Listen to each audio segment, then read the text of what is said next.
Did you ever wonder what happens to those donated items you dropped off at the Goodwill store? We learned all about that and many other aspects of Goodwill Industries of Southwest Florida from the organization's Director of Donation Services on the Royal Palmcast right now. From the studios of the Royal Palm Coast Realtor Association in Fort Myers, Florida, this is the Royal Palmcast, the show about people and things that realtors, homebuyers, and home sellers care about. And now, here's your host, Jim Sandville. Welcome to the Royal Palmcast. I am your host, Jim Sandville.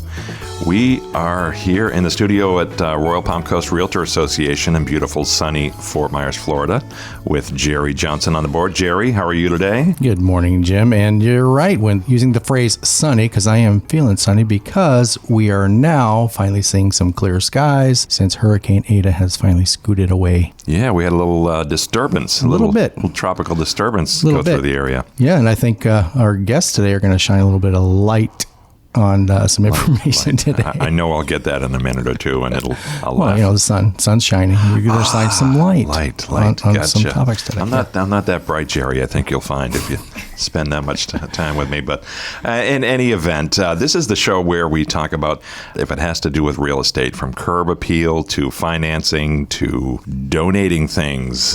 We talk about it all. In fact, today we have in our studio a representative from Goodwill Industries of Southwest Florida, Inc.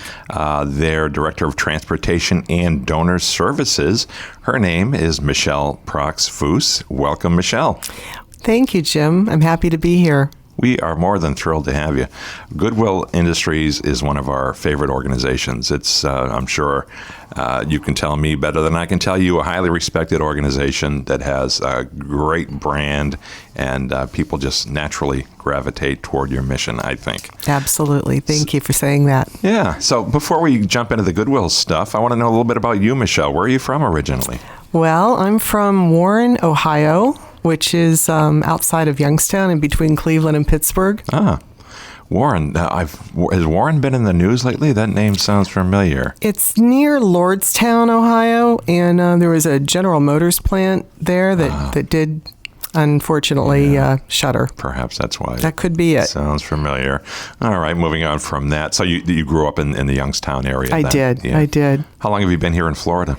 About 14 years. Oh, you're liking it then, I take it? Oh, yes. We love it down here. Yeah, it's beautiful. We moved to Texas prior to Florida, so I had a little bit of time, 5 years in Texas as well. And that was a lot of fun. Where were you in Texas? We lived in Denton and Waco, actually. Wow. Yes. Okay. Yeah, Denton is not too far from Dallas, right? Right between Fort Worth and Dallas, right in the middle. Yeah, near Arlington. Very, very close. Yeah. The Metroplex. Well, welcome to Florida. We are more than thrilled to have you here. Thank you. We are thrilled.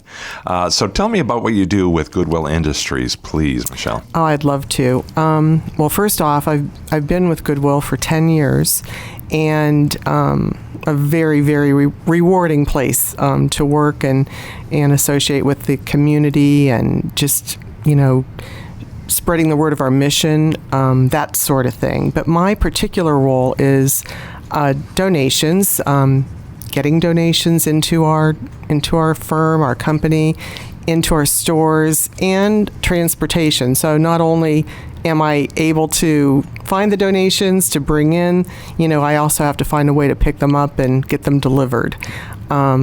In a nutshell, that's basically what I do. Prior to that, I was a store manager, which was really beneficial to what I do now, to really see the way that store managers need to operate to make sure that they're doing everything possible to be efficient and work with the employees and work with their donors at the door and the community. Mm-hmm. So now, when I think of donating to Goodwill, I think of a drop box. You still have those, right? We have very, very few drop boxes, actually. We have some attended donation centers that are essentially a place where donors can go and drop off, and it's not a store. It's actually just a place to donate, and we have several of those in our counties. We serve 5 counties: Lee, Collier, Charlotte, Glades, and Hendry.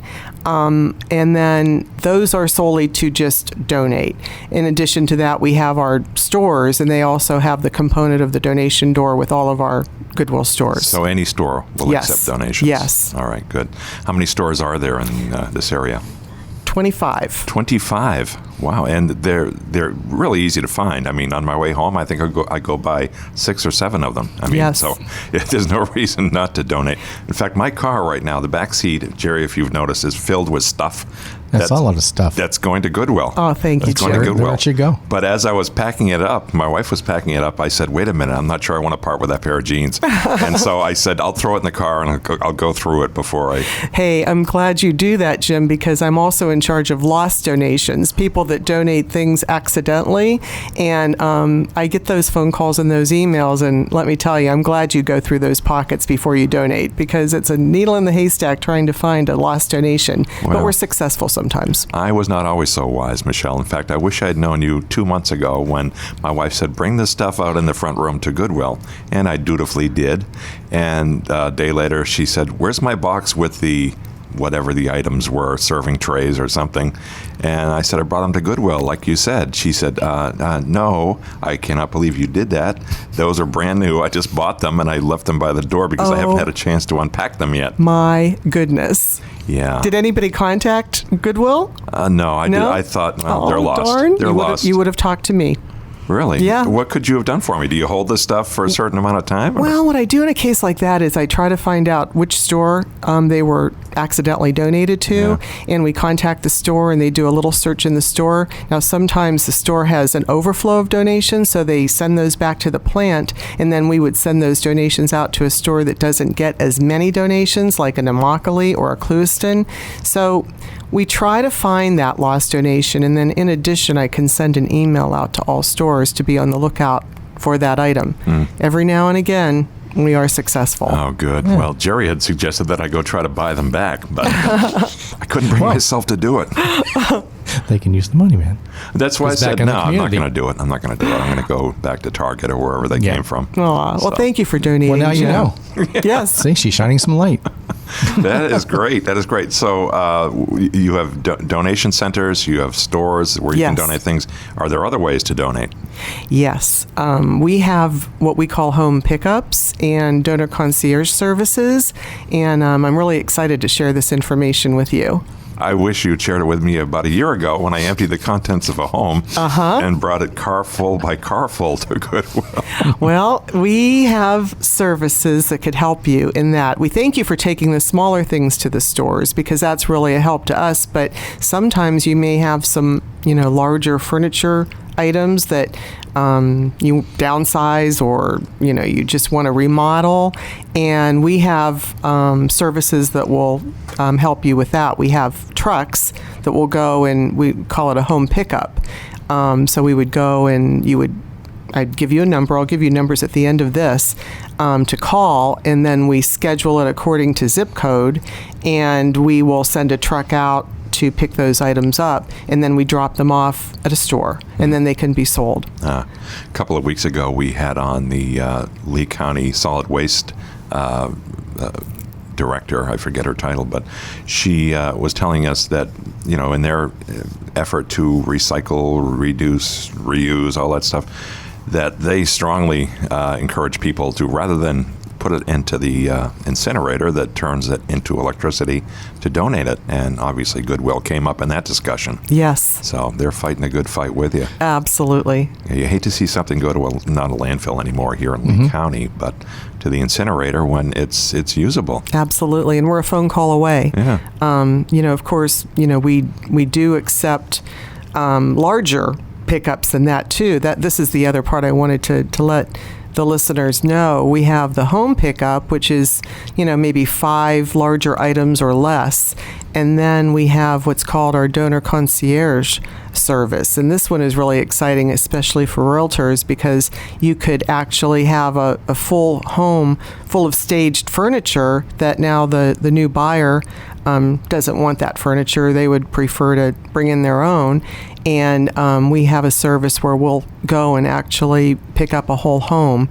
And it's really turnkey. I just meet with, the representative. I do a walkthrough to see the scope of the job, and then we schedule a truck to come and pick up the contents. And so there's no donation expected, anything like that? Nothing. It's free, complimentary, and it will go towards our mission, because at the end of the road, it will go to a store, and then that revenue that's generated by that donation will go 100% toward our mission. Gotcha. Yeah. Now, we also do cupboards and closets and things of that sort with this donor concierge service. So we literally will have a team to go in and do a pack up, and it's such a great thing, for a person who wants to clear out the contents as soon as possible, and they can just call us and we'll take care of that for them. Gotcha. All right. Now, a friend of mine in Maine, where I'm from, brother, Jerry gets a little upset whenever I mention Maine, put a plug in for my home state. Time. Well, it seems to come up. It does. It's a beautiful naturally. state. Have you been to Maine? Boothbay Harbor. Oh, wow. Yeah. That is a beautiful spot. Jerry, you're going to go up to Maine at some point, right? Absolutely. Do you like lobster? Love lobster. Oh. Yeah. We always get in that debate, though, Florida lobster versus Maine lobster. Well, they're two different species. Yeah. It's like apples and oranges. Yeah. So. Most people tend to say Maine's better, but Well, two different things. Yeah. That's true. I've never had the Florida variety, but I'm sure it's good. It's good. Yeah. You're a spear fisherman, Jerry, right? You used to catch those I used to. I'm a little rusty. back in the day. Get back in the water. In any event, it's not about the lobster right now. It's about Goodwill. That's correct. And I have a lot more questions for our guest today. Her name is Michele Prox-Foos with Goodwill Industries of Southwest Florida, Inc. And we're going to take a very quick break and come right back and continue our discussion with Michele. Hi, I'm Carolyn Johnson with Goodwill Industries of Southwest Florida, and you're listening to the Royal Palmcast. This is Ned Hale. You're listening to the Royal Palmcast. Hi, I'm Kim Swanson. You're listening to the Royal Palmcast. Education, you need it, we've got it. I'm Angela Foster, Director of Education at Royal Palm Coast Realtor Association. If you're a realtor in Southwest Florida, the Royal Palm Coast Realtor Association has the classes, courses, workshops, and webinars you need to stay at the top of your game and keep your license current. Looking to build your continuing education hours? We offer core law and code of ethics classes to fulfill your CE requirement, along with many other courses to fulfill your requirements for specialty credits. Want to learn the ins and outs of the specific market you serve? Our A Series provides an in-depth look at Cape Coral and Fort Myers with all the right experts to fill you in. Our Contract Series is a 5-session course on listing agreements, FAR contracts, timelines, and more. It doesn't end there. Classes like how to stay out of real estate jail, negotiating skills, listing tips, conflict resolution, and many more keep realtors in Lee County up to speed with the latest information. Many of our classes are free to members and some are open to non-members.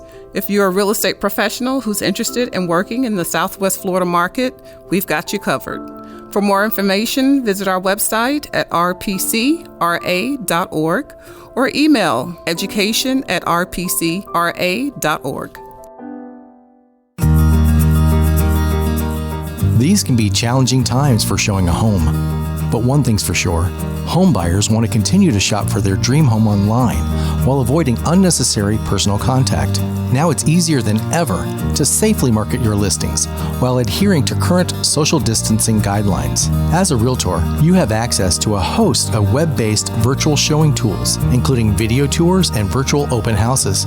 To tie it all together, be sure to take full advantage of our virtual showing portal, myopenhousesearch.com, a service of Florida Gulf Coast MLS and RPCRA.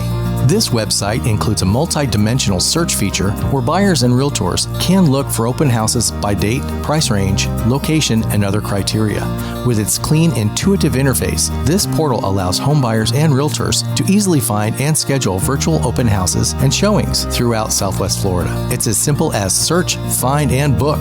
Try it today at myopenhousesearch.com. To further facilitate the virtual showing experience, RPCRA members also have access to the showing ShowingTime scheduling app through dashboardmls.com. And don't forget about social media. Facebook Live and other platforms offer huge potential for you to stand out with your virtual showings.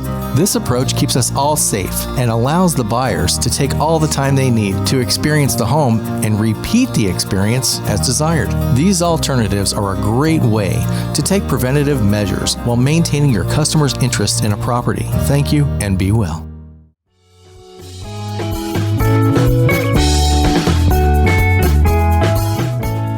Welcome back to the Royal Palmcast. I'm Jim Sandville, along with our special guest today, Michele Prox-Foos from Goodwill Industries of Southwest Florida.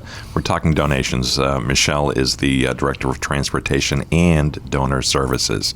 So we're going to focus mostly on the donor services aspect of her work right now. Before the break, Michele, I started to ask you a question about a friend of mine in Maine. Yes. I won't mention it again, Jerry. Calm down. Calm down. So my friend told me a few years ago, he said, I got a new job. I'm listing stuff that's donated to Goodwill on eBay. And I thought, well, that's brilliant, because there must be some hidden gems that show up there where you can really maximize the revenue stream. So is that a thing still? We, the type of donations that come through the stream are simply incredible at times. People donate generously. Oftentimes they donate, items that are quite valuable by way of artwork, jewelry. Intentionally. Intentionally. Oh, of course. And I would think mostly it's intentionally. Sometimes, you will get things that are donated because people may have a loved one that passed away and they're clearing out the contents and they live in a different state and they could be in a hurry. Occasionally that does happen. Or someone like me who brings in a valuable serving tray from Target. Yes, yes. Yeah. But most of the time, I think people are just clearing out. They know that Goodwill is a great place to donate. They believe in our mission and they are very, very generous. I can give you a story. Sometimes I do the assessments, as I mentioned, for the Donor Concierge program, where I'll go and meet the donor and we'll walk through and they'll tell me how much a piece of furniture, was worth, when they purchased it, and it's in pristine condition. And I make sure that when that piece of furniture is delivered to a store, I convey that story, because I want to make sure that the staff knows how to price that particular piece. And I'm talking, $5,000, $7,000 for sofas at times. I have done pickups in beautiful condominiums, down in Collier that are simply stunning. And I just, I thank them and always let them know about our mission and what that donation means to us. So yes, often they will donate jewelry. They'll take the sentimental items that they would want and they donate the rest. So yes, many of those things end up in we have an e-commerce division of Goodwill, and it is called shopgoodwill.com.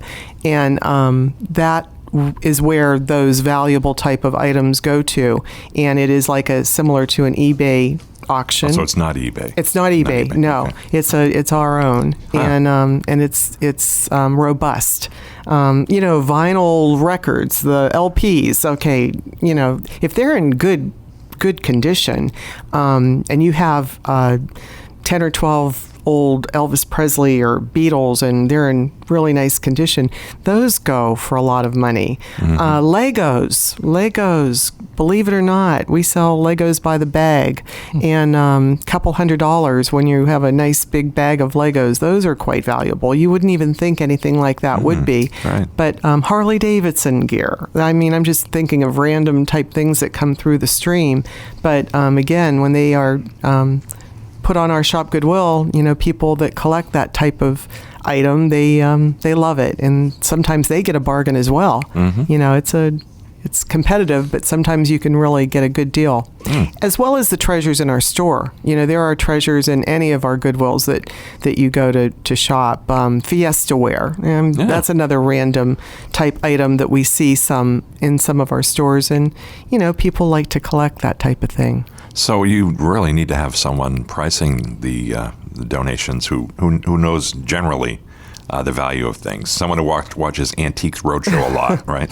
I wish we had more of those employees, but we have them. But we also do a lot of training and like show and tell and educating our employees about certain types of things, what to look for. Although it's a balance, I suppose. As a customer, I want to go in thinking I might find that hidden gem somewhere in the store and scoop up the bargain of the century, right? It's there. It's there. Believe me. Even books. Sometimes you can open a book and you will find an autograph.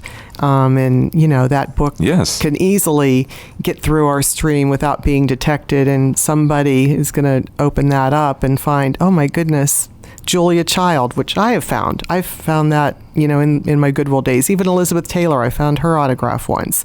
But we don't look at every single book, but you're going to find hidden gems in all of our stores. I've seen before where there are people that they specialize in that, and they plan their Goodwills, and they know the best days to go, and they go. Sure. They are treasure seekers. Yeah, they do. The garage sale people. Yeah, awesome. Yep. I have found such a book in a Goodwill store in Maine.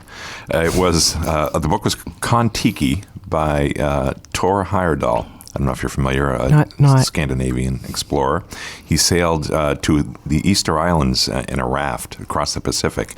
And I read this book as a child. I was fascinated by it. And years later, I'm in Goodwill, and there's Kon-Tiki. I said, I'd love to have that book again. Unbelievable. There it is, signed Tor Heyerdahl. Really? Oh, and it was signed, too. Wow. It was signed. It was meant for you, Jim. That's what I was thinking. Seriously? By the way, you managed a store, you said. I did. How do you not shop at Goodwill every day, or do you if you work there? Oh, what a great question. Well, as I mentioned earlier, I lived in Texas, and everything's bigger in Texas. I had the big old house and furnished every room. We moved to Florida, and I downsized, and we're in a 2-2. So, with that being said, I really have to say no to a lot of things because they just won't fit in my house. But boy, if I had the big house, I'd be in big trouble because so many beautiful things come through. Now, my closet, that's a different story because, as you know, Goodwill, not only do we get great housewares and books and furniture, we get really great clothes. I mean, we get Chico's new with tags and Jones of New York and just great labels. It's amazing. So that's a little bit of my weakness. I can usually find some pretty good items there. I'm sure you can. No. Speaking about the Southwest Florida area where we are, talk to me about the donation stream, the volume. Is it seasonal or how does that work? It is seasonal, and we're in that season right now. However, 2020 being the year that it is unlike no other. So our stream changed a little bit because when the COVID lockdowns started, a lot of people were home, and what did they do? Well, they cleaned out their closets, they cleaned out their garages, and we were taking donations even while our stores were closed. We had 10 to 15 different donation centers open, and we directed our donor to go to those particular places, and we were so extremely busy. It was a good challenge. And, we were trying to get through it like everybody else, but the donations were incredible. They were large, and we managed through that. Now we're into November, we're into season, and again, our donors are out there, and they're still quite generous. We're busier now. The donation starts, with the drop-off, and the store will then process that donation and put it on their floor. If they receive too many donations, it gets transferred to, like I said earlier, our plant, and then we distribute to the stores that don't get that many donations. And we know we can identify those stores, and we make sure that they're filled. And that's sort of how we move our donations around. Mm-hmm. With my furniture pickups and things of that sort, we all of our stores have furniture areas that, we like to keep full. And when we know that we're in, say, South Fort Myers, then perhaps we would call our Island Park store and say, can you take some furniture today? And they're like, yes, bring it in. And then we would drop off that furniture to that particular store. So that's sort of the way we manage that. Let's talk a little bit about the process from when I drop an item off at a store, for example. Where does it go and what happens? It will be accepted by our donation door attendant. A receipt is offered at that time. We have a receipt now. We just started this a couple years back that the donor can actually go online and keep track of their donations electronically. So if they want to use that for their taxes, they can have all that information right on their computer and have a listing of everything they've donated. That's one way that we enhance that process. So then the donation is taken into the back room, and it is sorted. And ideally, we would like it to make it to the floor, priced, put onto the floor, sold, or the overflow would come back. And it's pretty simple. We're trying to simplify our process in the back room, and we're providing a lot of training to our donation door attendants to make sure that they can be as efficient and helpful to the donor. And that's basically how that process works. What things are not donatable? What won't you accept? That's a great question. Well, we don't accept mattresses or box springs. We don't accept bed pillows. We do accept decorative pillows. No longer do we accept tube TVs. They become an expense to us. So the other flat screen TVs we're still accepting, of course. For my purposes, when I do the larger pickups, we don't accept pianos or pool tables just simply because it's difficult for us to move them. We don't accept broken, stained, or torn items, furniture, just because we can't sell them, and it will become an expense to Goodwill because we have to then dispose of that item in some way, shape, or form.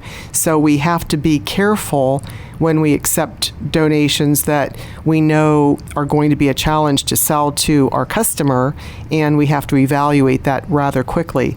Even furniture that may have a smoke odor to it, that too is challenging. People will smell that and they're not going to want to purchase that. Or with pet hair. Pet hair is impossible to get off of fabric. So we have to be on the lookout. Large rugs are challenging for us, and window blinds, valances, those types of things are difficult and really don't sell because sometimes they're custom made, and it's just difficult to sell that.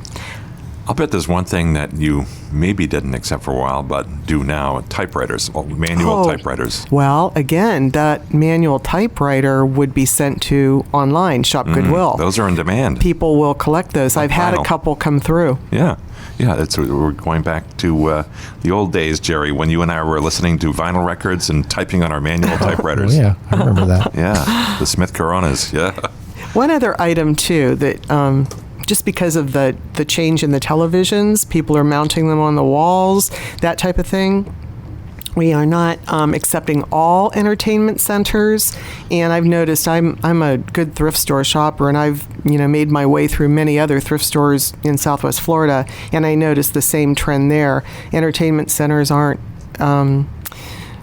selling as well as they used to. So we have to, I'm not saying that we don't take them at all, but in that case, sometimes we ask if the donor can send a picture before we would pick an entertainment center And up. you're talking about an entertainment center that'll accommodate a flat screen TV, not just the tube types, right? Right. Or Either. Yeah, And sometimes, the space will take a flat screen. So, we will take a look at that, and sometimes, that will work. But we have to be... we have to make sure that donations that come through our back door are truly donations that we know are in good sellable condition, because, again, we don't want that to be an expense to our company. Gotcha. Yes. Yeah, I was an early adopter to flat screen TVs back in the mid-2000s, and I'm guessing you were, Jerry. Yes, sir. Bit of an early adopter like me. Yeah. So, and I figured, I kind of thought through what's going to become of tube-type TVs and the entertainment stands, which I had several of in my larger house at the time. And I said, I'm going to put these on the local online classifieds or Craigslist and give them away. And they were gone, instantly. But today, I'll bet nobody would take them. We know we believe that as well. There was Few a and far time, between. few and far between. There was a time when we did sell them in our stores, and this was several years ago, but not now. And if you can put a flat screen in some of them, but they have to be a big entertainment center, and it's just going to be a weird space because it has to be a very small flat screen to fit those Exactly. square holes. Yep. All right. Before I get into the lightning round, which I had not warned you about, but don't worry, it's not painful at all. There's no actual lightning involved. No, Or is there? Exactly. Well, the insurance, our insurance carrier put the kibosh on that. They did, that's right. Yeah, no lightning involved. But what else do we want to talk about before we go to the lightning round? How can people arrange for a donation? How do they reach you? Yes, this is so important. I'm going to ask that the listeners take down a couple of numbers. One is our home pickup line, and that is our traditional line that I have a team of 3, and that would be Nikki, Mike, and Margaret.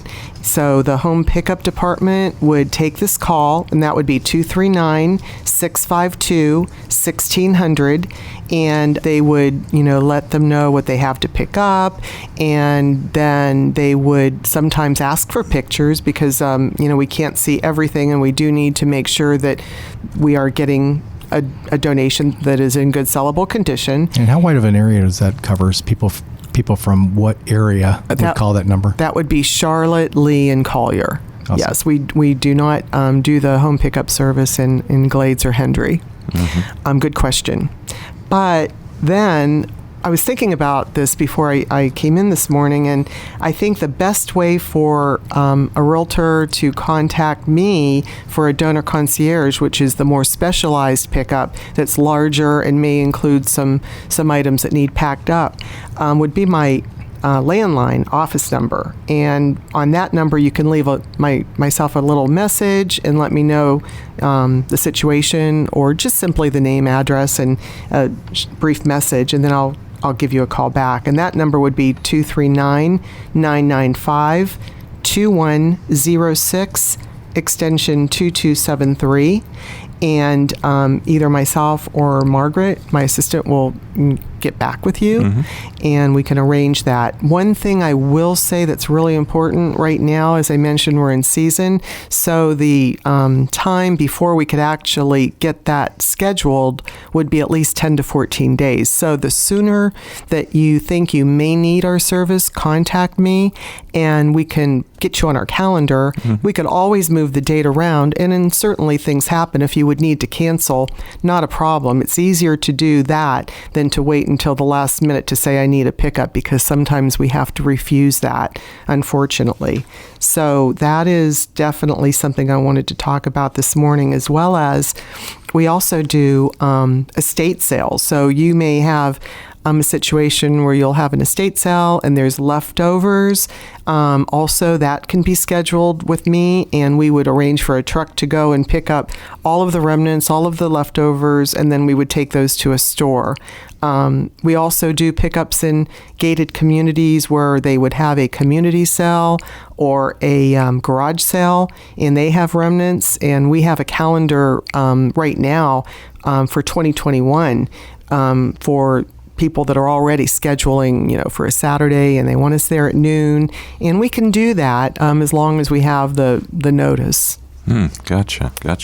And by the way, if you didn't catch it at the beginning of the show, Michele, it's Michele with one L and an E. That's correct. And it's Prox-Foos, Prox-Foos. Correct. I get it right? Yes. All right. Well, that signals the beginning of my favorite part of the program. This is something I really look forward to, and Michele, you're going to love this. I swear. Okay. I swear. In the lightning round, I'm going to ask you about some of your favorite things and your personal, professional opinions about what things you gravitate toward, and this is where we really get to know you. Now, to do the lightning round, it's a whole process, and Jerry is kind enough to wake up at his home in Cape Coral early today, very early, before the sun came up, Jerry, you drove out to Lehigh Acres, and there is a Supra box that our realtors are very familiar with, where we store on official game show host 3x5 index cards the questions for the lightning round. Jerry, do you have the questions? I do, but it was a very wet drive. It's a lot of flooding out there, but I did. I weathered through, and I got the box, and I do have the cards. Uh-oh. You're not telling me the questions are wet. It's just No. box. No. The Okay. box is dry. It's a Supra. okay. Super box. So let me get the box here. There's the box. Oh, Jerry, and here's cards. Got cards. All right. They all there? Yeah. Let me see. It's 3x5s. The deck feels a little light today, but no, I think they're all here. Yep. All right, Michele, soundbite answers are what we're looking for. Are you ready to play the lightning round? I am. All right, let's get to know Michele. Where would you live if not in Florida? Warren, Ohio. Warren, Ohio. You were the first guest ever to say Warren, Ohio. We've had a couple of Youngstowns, but never a Warren. There you go. This one is multiple choice. You guys, yous, or y'all? You guys. You guys. I'm a you guys guy. Yeah. Yeah, you too, Jerry, right? No, I'm y'all. You're a y'all guy. That's right. You're a Southern guy. All right, Michele, what's your guilty pleasure? Something you don't typically reveal. That's a great question. Probably, wow. I'm going to go back to Maine. Lobster. Lobster. Strong pull. I love Actually, I that. had lobster on Saturday. You did? Yes, I did. Wow, it's been 3 years since I've had it. Go to Bonefish. Yeah, wow. Okay, I will. I love bonefish. Now tell me about some of your favorites, Michele. Your favorite TV show. Okay, this is really funny, and you guys may get a kick out of it.